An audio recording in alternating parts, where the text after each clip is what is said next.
বাতাসে গুনগুন বানিয়েছে বেগুন, হইচইতে কন্টেন্ট দেখুন আর রসে ভাসুন। পুরোটাই রসের খেলা, বুঝলেন? পুরোটাই রসের খেলা। হইচইতে নতুন বাংলা ওয়েব সিরিজ এসছে বাতাসে গুনগুন। এবার এর যে কন্টেন্ট ক্রিয়েটার, তাকে আমার কোনো প্রশ্ন নেই, তার কাছে কোনো কমপ্লেন নেই, তার কাছ থেকে আমি এটাই আশা করি সেটাই ডেলিভার করেছে। আমার প্রশ্ন একজনের কাছে, সেটা হচ্ছে জিৎ গাঙ্গুলি। এই গানটা কেন দিয়েছো জিদ্দা? কি দরকার? টাকাটা তো কোথায় দরকার পড়ে গেল তোমার? এই গানটা কেন ধার দিয়েছো? আমরা ছোটবেলায় গানটা শুনতাম, কি সুন্দর একটা ফ্যান্টাসি ওয়ার্ল্ডে চলে যেতাম। তুমি এই গানটাকে কেন ধার দিতে গেলে হইচইকে হঠাৎ করে? এবার আমি হইচইকে বলি যে সিরিজ ফিরিজ না ছাড়ুন, আমাদের এখানে রক্তদান শিবির হচ্ছে পাড়ায়, আজকে হচ্ছে। আপনারা রক্তদান করুন, কিছু মহৎ কাজ করুন, সমাজের জন্য ভালো কিছু করার চেষ্টা করুন। সব সিরিজ ফিরিজ না বানিয়ে রক্তদান করুন। যদি কন্ট্যাক্ট না থাকে আপনার, আপনি আমাকে বলবেন, আমি কন্ট্যাক্ট করিয়ে দেবো পাড়ার ক্লাবের সাথে, কোনো অসুবিধা নেই। আমাকে বলুন, এই ভালো কাজগুলো করুন। কি কনটেক্সট, কোনো কনটেক্সট নেই, সিরিজের রিভিউ করতে বসছি রক্তদান শিবির, একচুয়ালি সিরিজটা নিয়ে কোনো কিছু বলার নেই আমার, ওই জন্য আলতু ফালতু জিনিসপত্র নিয়ে আলোচনা করছি। যাই হোক, এবার সিরিজে আসি। এর প্রথমে গল্পটা বলি। এখানে দেখানো হচ্ছে যে কলেজের একটা স্যার আছে, সে কলেজে পড়ায়, পড়ায় ভালো, কিন্তু তার একটু দোষ আছে, তার ডান্ডাটা একটুখানি লুজ। তার বিয়ে হয়ে গেছে, কিন্তু সে কলেজে একটা মেয়েকে দেখছে, ছাত্রীকে দেখছে, সে ছিটকে যাচ্ছে, প্রেমে পড়ে যাচ্ছে। এবার ছাত্রীটাও প্রেমে পড়ছে। এবার এই প্রেমের খেলা শেষ অব্দি কতদূর এগোয়, থ্রিলার সিরিজ তো, এর থেকে বেশি কিছু বলতে পারবো না, সবকিছু রিভিল হয়ে যাবে। তো এই প্রেমের খেলা লাস্ট অব্দি কত দূর অব্দি এগোয়, লাস্টে কত দূর অব্দি যায়, এই নিয়েই গোটা সিরিজ। সিরিজটা 7খান এপিসোড আছে, প্রত্যেকটা এপিসোড মোটামুটি ওই 20-22 মিনিটের মধ্যে যেরকম হয়ে থাকে আর কি। এইবারে সিরিজে কি ভালো কিছুই নেই? না না, ভালো জিনিস আছে, আমি খুঁজে খুঁজে বার করে এনেছি আপনাদের জন্য। কি বলছেন? সারা রাত জেগে আমি দেখেছি বাতাসে গুনগুন, তো আমি ভালো অনেক জিনিস বার করে এনেছি। প্রথম হচ্ছে এর যে ট্রিটমেন্টটা না সিরিয়ালের মতো নয়, যেটা কমপ্লেন থাকে। এর ট্রিটমেন্টটা কিন্তু দেখে আপনার মনে হবে সিরিজ। হ্যাঁ, বাজেট একটু কম, ভিএফএক্স টিএফএক্স একটু দুর্বল, কিন্তু দেখে আপনার সিরিজ বলে মনে হবে। বাইরে ফাইরে শুট করা হয়েছে, তো সেখানে আপনার মনে হবে না যে আপনি সিরিয়াল দেখছেন, সিরিজ বলে মনে হবে। এটা একটা ভালো দিক। এবং এটা পারফরমেন্স খুব ভালো, অনেক সিরিয়াস নোট, এই একটা জিনিস এই সিরিজে খুব ভালো, সেটা পারফরমেন্স।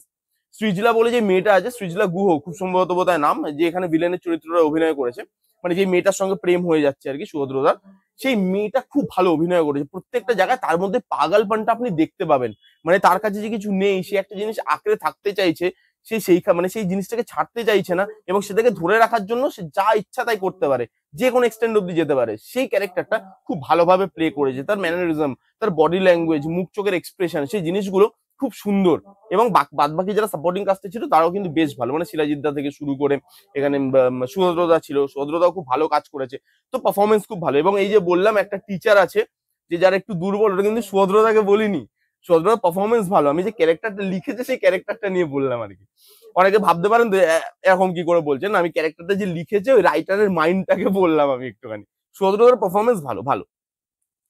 আর এই সিরিজের বেসিক গল্পটা ভালো ছিল, ভালো একটা সিরিজ বানানো যেত, কিন্তু ভালো একটা সিরিজ যেটা হয় না, সেটা হইচইয়ের দোষের জন্যই। কিন্তু ভালো একটা সিরিজ হওয়ার পোটেনশিয়াল কিন্তু এই কন্টেন্টটার মধ্যে ছিল। এবং এটা কিন্তু পার্ট 2 ডিমান্ড করে, মানে এই সিরিজটা এমন একটা সিরিজ যেটা কিন্তু একটু বড় সিরিজ, মানে একটু বড় আকারে করলে, আরো জিনিসগুলোকে বেশি ভালো করে এস্টাবলিশ করলে, আরো বেশি ভালো করে শেপ দিলে, জিনিসগুলোকে আরো বেশি ভাবে দেখালে, ভেতরে ঢুকলে এই সিরিজটা কিন্তু একটু বড় সিরিজ হয়। যেটাতে বড় দরকার, যেটা পার্ট 2 দরকার সেটাতে পার্ট 2 দেয় না, আর যেগুলোতে দরকার নেই সেগুলোতে পার্ট 2 আসবে। যাই হোক, এখানে কিন্তু বেশ জিনিসটা ভালো লাগে দেখতে। মানে এই বেসিক গল্পটা আপনি যদি ভাবেন, তাহলে কিন্তু আপনি দেখবেন বেসিক গল্পটা ভালো ছিল। এইবার এর যে নেগেটিভ দিক, আর কিছু পজিটিভ দিক পাইনি আমি। এবার যে নেগেটিভ দিক নিয়ে কথা বলবো, প্রথম হচ্ছে এখানে একটা প্রেমের সম্পর্ক দেখাচ্ছে, মানে যেটাকে আমরা বলি এক্সট্রা ম্যারিটাল অ্যাফেয়ার। সেই অ্যাফেয়ারটা দেখাচ্ছে। সিরিজ শুরু হলো, 15 মিনিট সিরিজ গেছে, 15 মিনিটের মধ্যে প্রেম দেখিয়ে দিল। 15 মিনিটের মধ্যে কত কিছু হলো আপনি দেখুন। 15 মিনিটের মধ্যে হিরো এলো, হিরো কলেজে পড়াচ্ছে, হিরোইন ঢুকলো, হিরোইনের প্রেমে পড়ে গেল, ছিটকে গেল, তাদের মধ্যে প্রেম হয়ে গেল, সব হয়ে গেল 15 মিনিটের মধ্যে। এবার বাকি সিরিজ আর এগোচ্ছে না, সেখানে গল্প একই জিনিস, সেখানে বারবার ওই মেয়েটা খারাপ খারাপ কাজ করছে, ছেলেটা ফেসে যাচ্ছে, ছেলেটা দম বন্ধ হয়ে যাচ্ছে, ছেলেটা বেরোতে চাইছে কিন্তু বেরোতে পারছে না, ব্ল্যাকমেলের শিকার হয়ে যাচ্ছে, এই সব জিনিস দেখাচ্ছে এই গোটা সিরিজটা জুড়ে। তারপর আপনার মনে হবে এত তাড়াতাড়ি যে আপনি দেখিয়ে দিলেন, তারপরে জিনিসগুলো এগোচ্ছে কোথায়? আর তো জিনিস এগোচ্ছে না। আবার 5 নম্বর 6 নম্বর এপিসোডে গিয়ে সিরিজটা একটুখানি ওপরে ওঠে, একটুখানি চার্জ আপ হয়, আবার 7 নম্বর এপিসোডে হুড়ুর হুড়ুর করে সব শেষ করে দিল। মানে এত তাড়াহুড়ো করলো 7 নম্বর সিরিজে যে ভাই কত কিছু দেখিয়ে ফেলেছে, আর তো সময় নেই, এবার আমাকে শেষ করতে হবে। সবকিছু দেখিয়ে দিল। এই যে ফ্যামিলি, এই যে বড় লোকের ফ্যামিলি, তার ভেতরে পলিটিক্স, ইন্টারনাল পলিটিক্স যেগুলো, ইন্টারনাল কনফ্লিক্ট যেগুলো, সেই জিনিসগুলো সবকিছু সেই 7 নম্বর এপিসোডে গুছিয়ে ফুচিয়ে একটা এন্ড করে দিল। এটা কি ধরনের, মানে একটা জিনিস আপনি লিখছেন সেটা একটা রিদম থাকে তো। আপনি প্রথম দিকে সবকিছু ফাস্ট ফাস্ট দেখিয়ে দিলেন, মাঝখানে কিছুই হচ্ছে না সিরিজের মধ্যে, খালি ও ভুল করছে আর ও দম বন্ধ হয়ে যাচ্ছে, এই জিনিসপত্রগুলো চলছে, মাঝে মাঝে একটা করে চুমু দিচ্ছে। মানে যারা রস পাবেন বলে এই সিরিজটা দেখছেন তারা কিন্তু প্রপারলি রসটাও পাবেন না।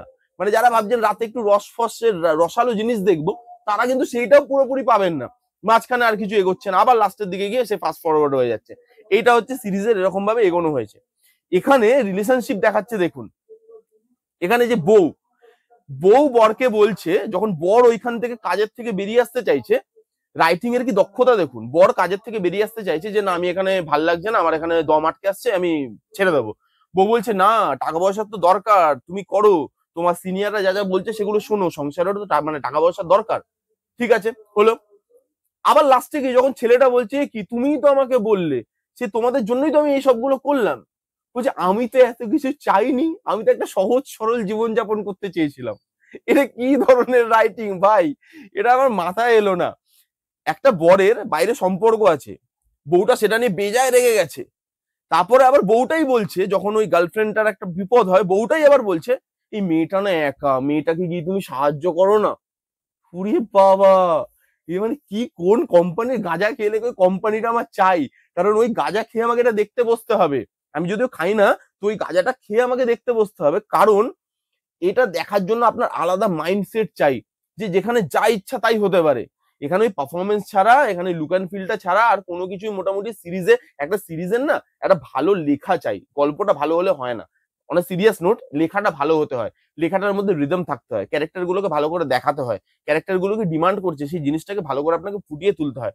মাঝখানে আপনি খালি একই জিনিস রিপিট করছেন, তাহলে সেই জিনিস মানে সিরিজটা দেখতে কিন্তু ভালো লাগে না, এঙ্গেজমেন্টটা লুজ হয়ে যায়। সিরিজটা আপনি দেখান, একটা রিদমে দেখান, স্লো বার্ন ট্রিটমেন্টে করুন দরকার পড়লে, কিন্তু তার মধ্যে যেন জিনিসপত্র হতে থাকে কন্টিনিউয়াসলি, কারণ এখন না লোকের মধ্যে সময়ের খুব অভাব। তো লোক চায় যে আমি যেন প্রত্যেকটা এপিসোডে কিছু না কিছু পাই। এখানে সেরকম কোনো হুক পয়েন্ট নেই প্রত্যেকটা এপিসোডের লাস্টে, যেটা একটা বেসিক মানে সেন্স সিরিজ বানানোর, যে প্রত্যেকটা এপিসোডের শেষে আমাকে একটা হুক পয়েন্ট দিতে হবে, সেরকম কোনো হুক পয়েন্ট নেই। একটা ছেলে যে কন্টিনিউয়াসলি বিট্রে করছে বারবার, মেয়েটা তাকে বারবার বিশ্বাস করছে, এটা কি ধরনের জিনিসপত্র। এবং লাস্টে যেখানে কি ক্লাইম্যাক্সটা শেষ হয়, আপনি ভাববেন যে এটা কি, এটা তো প্রেডিক্টেবল, এটা তো আমি প্রথম থেকে জানতাম যে জিনিসটা এরকমই হবে। তো সেটা কি এরকম ভাবে দেখানোর কি দরকার ছিল? এখানে ক্যারেক্টার গুলো ভালোভাবে শেপ পায়নি, ডায়লগ ভালোভাবে লেখা নয়। কোনো একটা ক্যারেক্টার প্রথমে একটা কথা বলছে, লাস্টে একটা কথা বলছে, যে যখন তখন প্রেমে পড়ে যাচ্ছে, যে যখন তখন বিট্রে করে দিচ্ছে। সবাই মোটামুটি ফোন নিয়ে দাঁড়িয়ে থাকে, এই সিরিজের একটা হেভি জিনিস, যে যেখানেই খুন করুক সবাই একটা ফোন হাতে নিয়ে দাঁড়িয়ে আছে সেই খুনের ছবি তোলার জন্য। যে যেখানে কিস করছে সবাই দাঁড়িয়ে আছে ফোন নিয়ে ছবি তোলার জন্য। আরে এটা প্রাইভেসি বলেও কথা আছে ভাই, কিস করছে করতে দিন না, গালেই তো চুমু খাচ্ছে, এত ফোন নিয়ে ছবি তোলার কি আছে? মানে কি জিনিসপত্র ভাই, জানি না। ভালো সিরিজ হওয়ার একটা মানে পোটেনশিয়াল ছিল এটার মধ্যে, কিন্তু সিরিজটা ভালো একটা সিরিজ হতে পারে না।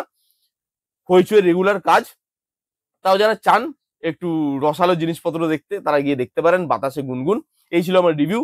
কেমন লাগলো রিভিউটা জানাতে ভুলবেন না। ভালো লাগলে please give Thums up, like করবেন, কমেন্ট করবেন, শেয়ার করবেন, চ্যানেলটাকে মাস্ট মাস্ট সাবস্ক্রাইব করবেন। দেখা হচ্ছে নেক্সট কোনো ভিডিওতে, ততক্ষণ bye bye, take care and be safe.